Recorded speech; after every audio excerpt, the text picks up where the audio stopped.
Well, good evening and welcome to Tucker Carlson Tonight. Jared Kushner testified before the Senate Intelligence Committee today and then spoke with many reporters right after. Watch. Let me be very clear. I did not collude with Russia, nor do I know of anyone else in the campaign who did so. I had no improper contacts. Donald Trump had a better message and ran a smarter campaign, and that is why he won. Ever heard Jared Kushner's voice before? Most people hadn't. You'll hear a lot more from him in a minute. But first, there's other news today. Democrats say they finally get it. They know why they lost the last election, and it was not actually because of Russian saboteurs. As Senator Chuck Schumer put it today in the New York Times op-ed, they lost because they failed to articulate an economic message that the middle class cared about. Now, to underscore that point, Schumer and House Leader Nancy Pelosi held their noses and ventured out into rural Clark County, Virginia today, a place they'd probably never been, but a place that voted for Trump by almost 20 points in November.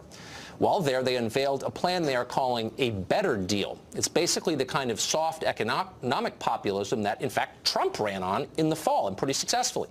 Things like lowering prescription drug prices, more attention to blue-collar jobs, an infrastructure plan for rural America. Interestingly, so far at least, there is not a single word about, I don't know, global warming, transgender bathrooms, bombing Moscow. It doesn't look very crazy, actually, and it might work if Democrats really meant it. But do they? Well, actually, we can check that. We have the tape. Here's what leading Democrats have been talking about in public over just the past 24 hours. The president is clearly worried that Bob Mueller is going to be looking into allegations, for example, that the Russians may have laundered money through the Trump organization. There's a cloud of illegitimacy that's hanging over the White House as a result of the possibility that there was improper or illegal collusion between the Trump campaign and Russia. This drip, drip, drip of information, these revelations are doing exactly what I've already predicted, and that is it's going to lead right to impeachment. Right to impeach. We're going to have a lot more on Maxine Waters later in the show, but wait a second. Where's the part about raising middle-class wages or rebuilding rural America? If that is such a priority for Democrats, why haven't they mentioned any of it in, I don't know, the last year? Today's supposed to be the launch of this new economic message, but flip on any of the other news channels, most of which are reliable barometers of what's important to Democrats. Do you hear anybody talking about the heroin crisis in New Hampshire or the lack of good-paying work in downstate Illinois? No, you don't. That's because they're talking instead about what they're always talking about. Trump's immoral, Vladimir Putin stole the election. That's the message, and for the foreseeable future, it will remain the message. Congressman David Cicilline helped launch the Better Deal message. He represents the proud state of Rhode Island and joins us tonight. Congressman, thanks a lot for coming on. Thanks for having me. So I think this is the obvious message that Democrats should have run on in November. The middle class is dying. Someone needs to represent them. Democrats took a pass, ran on identity politics and frivolous, stupid issues, and Trump filled the void. But you can't convince me that your voters care about this stuff, because if they did, they would have demanded you talk about it last election. This agenda, which we announced today, which is an agenda both from the House and the Senate, came about as a result of doing a lot of listening to our members who are home every weekend, listening to their constituents, and really understand that it's important that voters and the American people hear what Democrats are committed to do to raise people's wages, to create good-paying jobs so that people have a bright future. And so this better deal is really about how do we increase people's incomes, how do we reduce the costs of people's expenses in health care, in child care, in the things that people spend money on. And this is a very bold agenda that will do that. And I think you're going to hear Democrats continue to talk about it. It's our #1 priority to do all that we can to improve the lives of working people. We're obviously in the minority, so whether we can move this stuff or not, but I think it's important for the American people to say, if you elect Democrats, if you give us the responsibility of leadership, we will focus on raising incomes, rebuilding the middle class, reducing the costs in people's lives. I get it. I mean, by the way, and you said it was not crazy, so that's almost an endorsement. Not only is it not crazy, that's the message. That's right. But it's not just a message. No. I want to be careful. Okay. This is about our agenda. Those are the plans. Right. Look, I'm not belittling it at all. No. I agree with it. Right. Trump just ran on it and won. Well, the that's difference what Trump is we're actually going to do it. Okay, but the president answer my isn't question. doing it. Answer my question. And, I guess if I was rooting for Democrats, I would hope that you would. I don't think you will for a couple of reasons, but the obvious question is, why didn't you run on that in the last election, and why haven't you been talking about it even today? I haven't heard a single Democrat other than you and Schumer and Pelosi talk about it. You heard there were a lot of Democrats. Jim Himes talked about it this morning. Barbara Lee talked about it. Why haven't they been talking about it? I think Democrats are talking about it. What the point of putting together this Democratic agenda was so that we can more effectively make our case to the American people of what we stand for, what we're fighting for.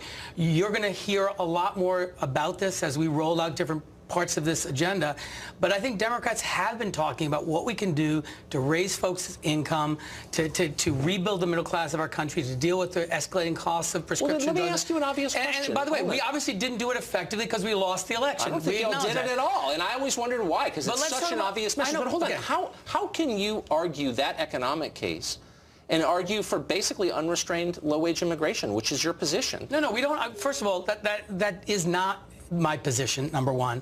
Number two, what we're talking about here is raising people's incomes, reducing the cost of people's expenses, creating good pathways for careers and job training. Question. And it's really simple. High levels of low-wage immigration depress wages. Democrats have always supported a guess. We know that. Comprehensive immigration reform that will fix our broken immigration system. Why would you want millions of people here competing with low-wage American workers? Millions of people are here, and the question is, what do we do about that? Is that good for American wages?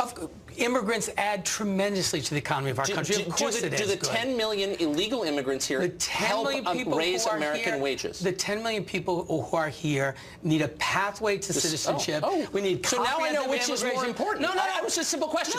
Are the rights of illegals in America more important, or is we want an economy that works for every hardworking American, that raises people's income, that will reduce the costs in their lives, and that will give them the skills and apprenticeships. We all want that. And by the way, we also want comprehensive immigration reform. There's a bipartisan bill supported by Republicans and Democrats. Yeah, Republicans who don't care about middle-class wages. That's not true. These are Republicans. Okay, then Democrats want to fix our broken immigration system. Can we just get back to reality really quickly and away from the talking points? Will you concede that decades of social science have shown conclusively that if you flood a labor market with low-wage workers, wages go down? No, I don't. Absolutely do not accept supply that. And demand. I do not accept the fact that immigrants who have come to this country for the same reason my great-grandfather came, to build a better life for their families, are a drain on society. In fact, they contribute enormously so now we're to the economy of our country. Faith-based economics. And so good luck with your plan, because you're not being real. Immigration reform, it should be done in a bipartisan way. It should be comprehensive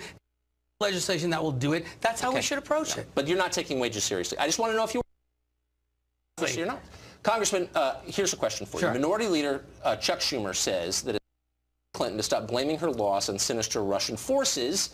In an interview with the Washington Post, here's what Schumer said, quote, "When you lose to somebody who's got 40% popularity, other things, Comey, you blame yourself. What did we do wrong? People didn't know what we stood for, just that we were against Trump, and they still that." I think it is absolutely essential that Democrats make it very clear what we stand for, what we are willing to fight for, and what we will achieve, what we'll accomplish on behalf of working families if we are given the responsibilities of leadership. I think that's what this agenda does. Which working families from this country or people here illegally? Working families in America, where we will raise people's wages, citizens? Invest in...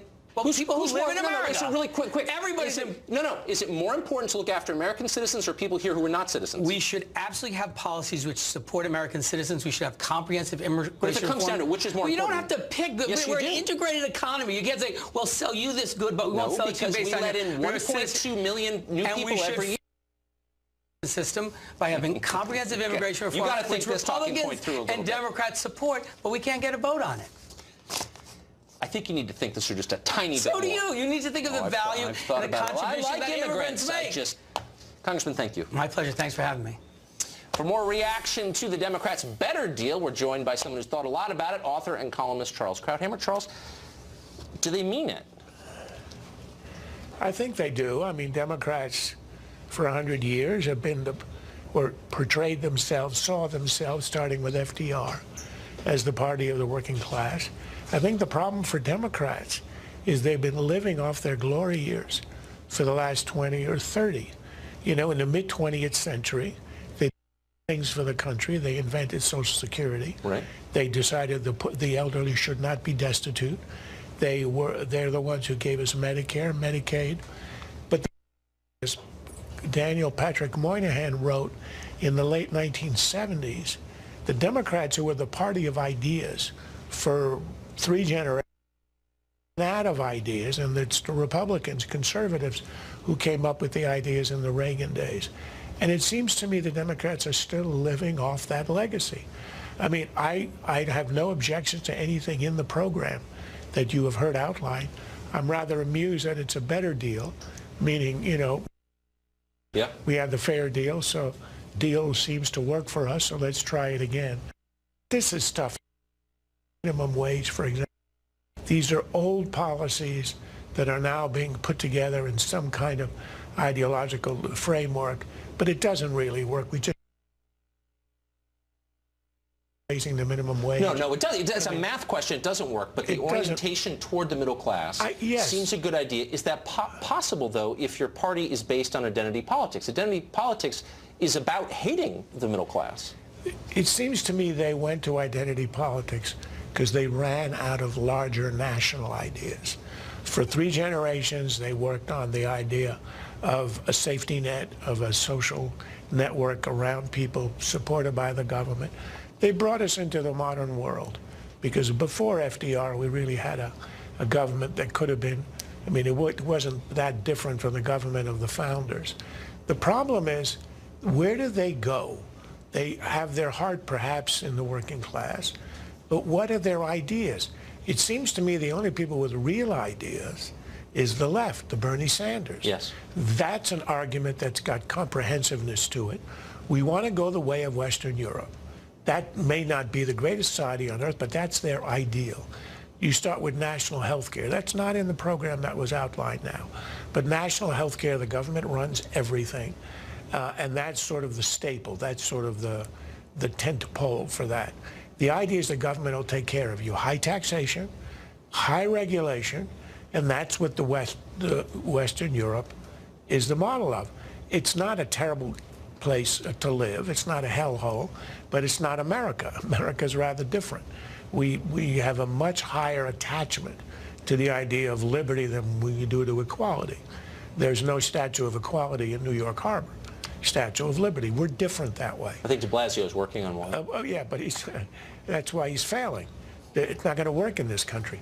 So, in other words, well, all I'm saying is this is a modest attempt to get back to the ideal objectives of liberalism, but it's such a step that on the far left, I don't see how it works. Well, a party comprised of the rich and the poor cannot become the middle-class party. I mean, I wish them luck. And that's why they turned to identity politics. It was a substitute for thinking in national terms. Charles Kramer, thank you. My pleasure. Jared Kushner spoke behind closed doors to a Senate committee today and had some words for the press. We'll show you what he said coming up. Plus, Maxine Waters says her critics, including this show, are a bunch of racists. That's a response to the question we asked, which is, how'd she buy a $4.3 million house on a public servant's salary? We'll unpack that a little bit coming up. They didn't even know the bill. They run out, they say death, death, death. Well, Obamacare is death. That's the one that's death. That was President Trump today. He saw his interns in the background, a handsome group, pressuring the Senate to complete a compromise bill that would repeal Obamacare. Meanwhile, his son-in-law, Jared Kushner, spoke to reporters today following 2 hours of closed testimony before the Senate Intelligence Committee. Here's what he said. My name is Jared Kushner. I am senior advisor to President Donald J. Trump. When my father-in-law decided to run for president, I served his campaign the best I could because I believe in him and his ability to improve the lives of all Americans. And now, serving the president and the people of the United States the opportunity to work on important matters such as Middle East peace and reinvigorating America's innovative spirit. Every day, I come to work with enthusiasm and excitement for what can be. I have not sought the spotlight. First in business and now in public service, I have always focused on achieving goals and have left it to others to work on media and public perception. Since the first questions were raised in March, I have been consistent in saying that I was eager to share any information I have with the investigating bodies and I've done so today. The record and documents I have voluntarily provided will show that all were proper and occurred in the normal course of events of a very unique campaign. Let me be very clear. I did not collude with Russia, nor do I know of anyone else in the campaign who did so. I had no improper contacts. I have not relied on Russian funds for my businesses. And I have been fully transparent in providing all requested information. Donald Trump had a better message and ran a smarter campaign, and that is why he won. Otherwise, ridicules those who voted for him. It is an honor to work with President Trump and his administration as we take on the challenges that he was elected to face. Creating jobs for American people, keeping America safe, and eliminating barriers to achieving the American dream. Thank you very much, and I look forward to taking questions from the House committee tomorrow. Thank you. Dave Bossie is the president of Citizens United. He worked on the Trump campaign. Some say he is an informal advisor to the president. Still, he won't confirm or deny, but he joins us tonight. How'd you think that went? Jared went very well today.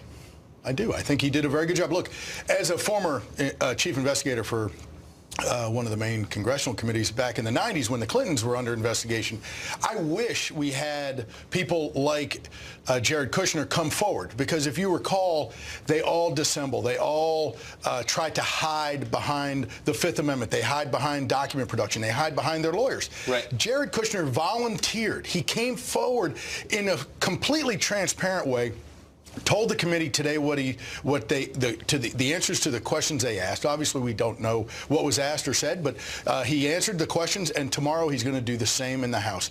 He divulged all the documents, and from what I've seen, there are exculpatory emails in there saying, "Get me out of this crazy meeting," while that now infamous June meeting was happening in Trump Tower. So there is going to be evidence that comes out of today and tomorrow that I hope puts this crazy investigation Well, to yeah, bed. because, I mean, Kushner just made sweeping blanket statements about his own innocence.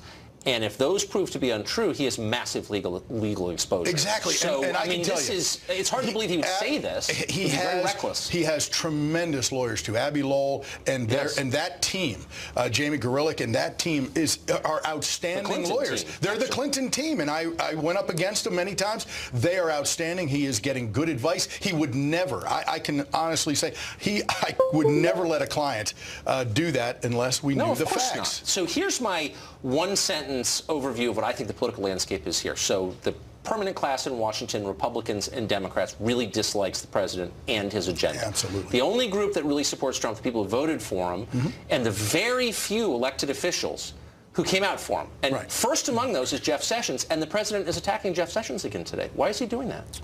Well, look, he's a frustrated president right now when it comes to the investigation, and he looks at why this wide-ranging open investigation is ongoing, and he looks at the reason of Jeff stepping away from the duties as Attorney General to allow someone else to make the decisions. And right, and he's mad that it happened. I absolutely get it. And that's why. I understand. You asked why, but and that's why. It happened. Of course. So at this stage, what does anyone profit from the president being at war with his Attorney General who supports I wouldn't him? say it's at war. I would just say he's showing his displeasure in that decision, and he can show it more than one time. He's the president of the United States. Can the president fire Mueller?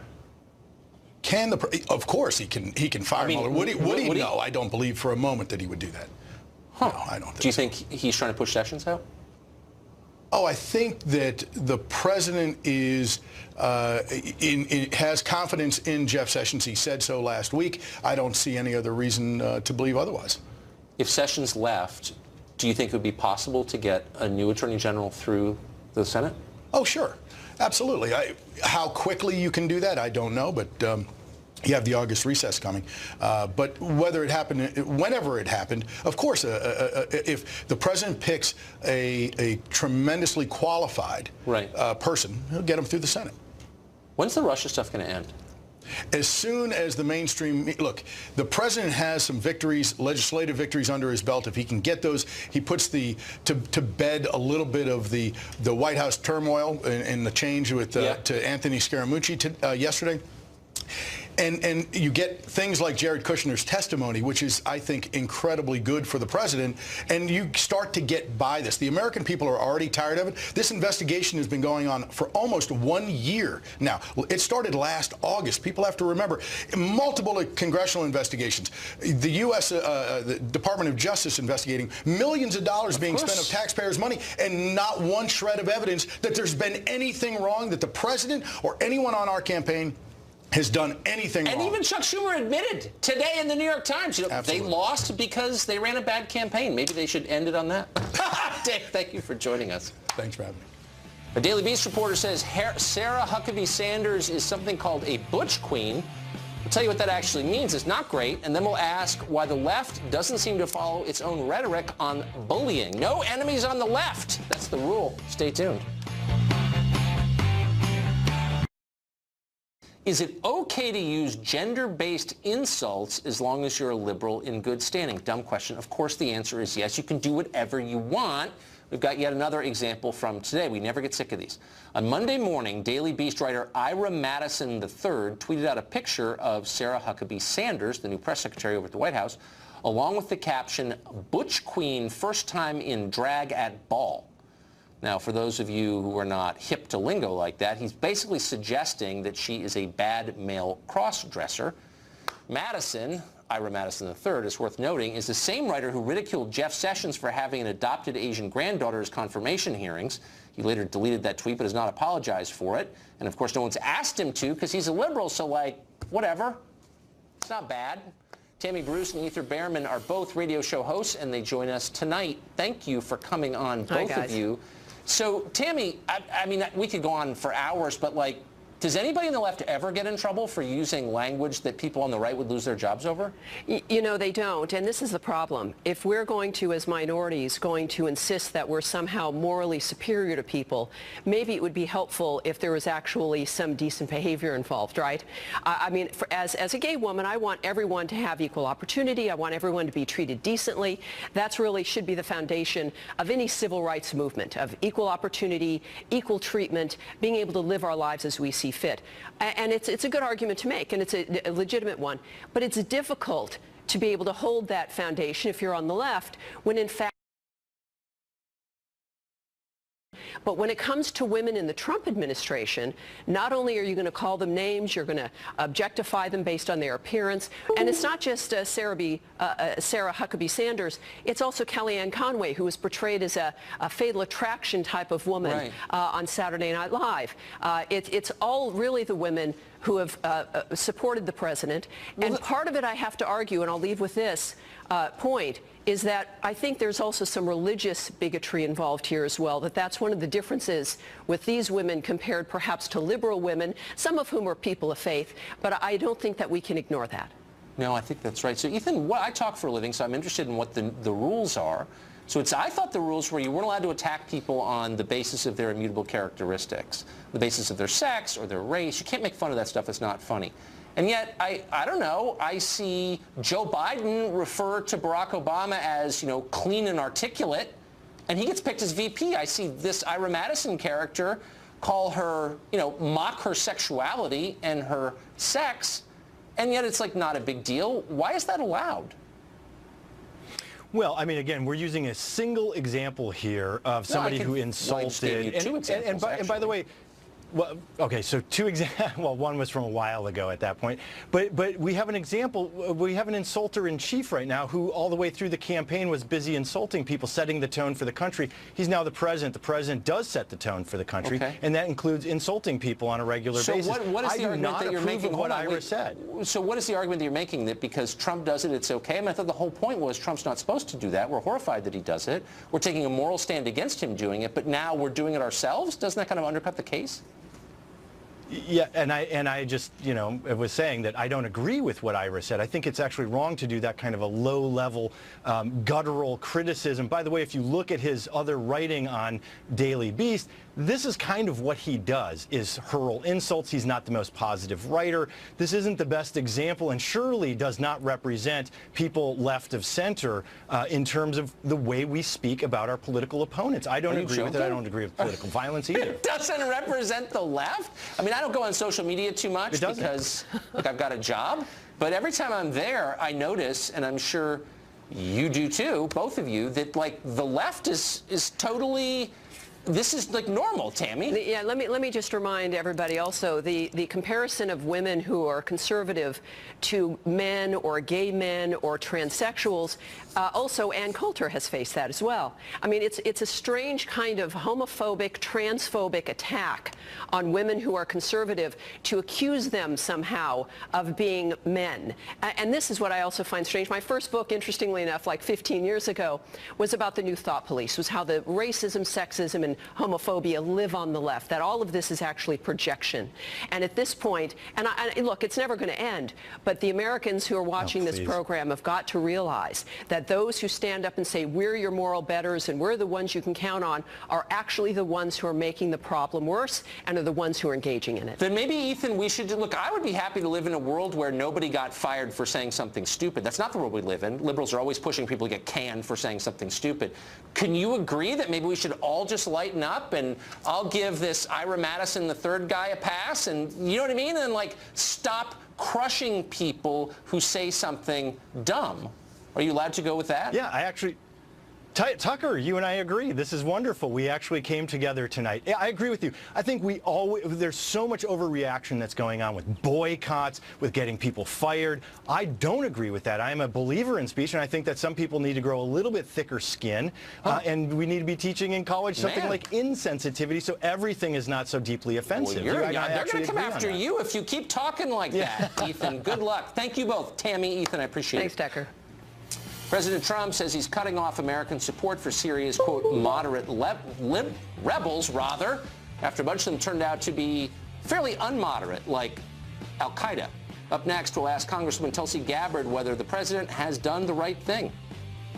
Plus, can you trust your pediatrician with your own kids? Up next, we'll talk to a doctor who said her field is being poisoned by ideology, distorting medicine in the name of politics. Stay tuned.